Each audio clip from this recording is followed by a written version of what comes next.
उद्दंडता, उच्छृंखलता और सनक से संसद के सत्र को एक प्रकार से पूरी तरह अव्यवस्थित करने के बाद, सत्र के तुरंत बाद कांग्रेस के औपचारिक प्लेटफॉर्म से राहुल गांधी जी ने जो असभ्य, अशोभनीय, निंदनीय भाषा का प्रयोग किया है, वो ये दर्शाता है कि शायद अब कुंठा में राहुल गांधी सभी प्रकार की पराकाष्ठाओं को पार करते चले जा रहे हैं। प्रधानमंत्री जी के प्रति जो शब्द प्रयोग हुआ है, वो ये दर्शाता है कि पहले संसद का सत्र और संसद सत्र के बाद कांग्रेस का यह मंच, अब दिखाई पड़ता है कि कांग्रेस पार्टी और राहुल गांधी देश के लोकतंत्र के लिए और स्वस्थ लोकतंत्र के लिए एक चुनौती बन के खड़े हैं। और कल का दृश्य इस मामले में ही महत्वपूर्ण है। ये दो लोग गले मिल रहे थे भारत की विदेश नीति के ऊपर अत्यंत अशोभनीय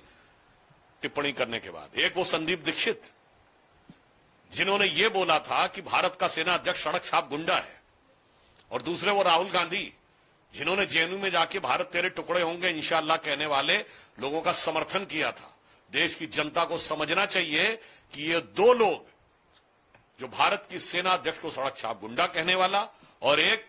भारत तेरे टुकड़े होंगे इंशाअल्लाह कहने वालों का समर्थन करने वाला, मिलकर मां भारती के उस सपूत प्रधानमंत्री नरेंद्र मोदी जी के लिए इतनी अभद्र गालियां बक रहे हैं कि लगता है कि अब देश को भली भांति समझना चाहिए कौन देश के हित की बात कर रहा है और कौन एक गहरे षड्यंत्र का हिस्सा बन रहा है। जो कुछ राहुल गांधी ने बोला है, उससे एक बातें और समझ में आ रही हैं कि अब ये उनकी उद्दंडता, विक्षिप्तता में बदलती जा रही है। यह भी बात स्पष्ट समझ में आ रही है कि ऐसा लगता है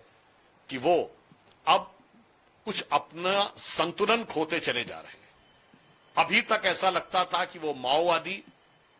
और मुस्लिम लीगी नेताओं के साथ कंपटीशन कर रहे हैं। अब ऐसा प्रतीत होने लगा कि शायद वो गालीबाजी और गालीबाजी की रीलबाजी करने वाले कॉमेडियंस के साथ अपना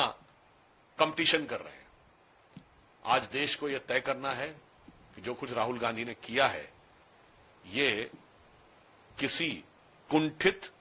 विक्षिप्त और मोदी जी के प्रति ईर्ष्या से भरे हुए, पक्की दाढ़ी वाले, चिर व्याकुल नौजवान की बचकानी हरकत है या सीमा पार के तारों से जुड़े हुए किसी व्यवस्थित षड्यंत्र के माध्यम बने हुए किसी व्यक्ति की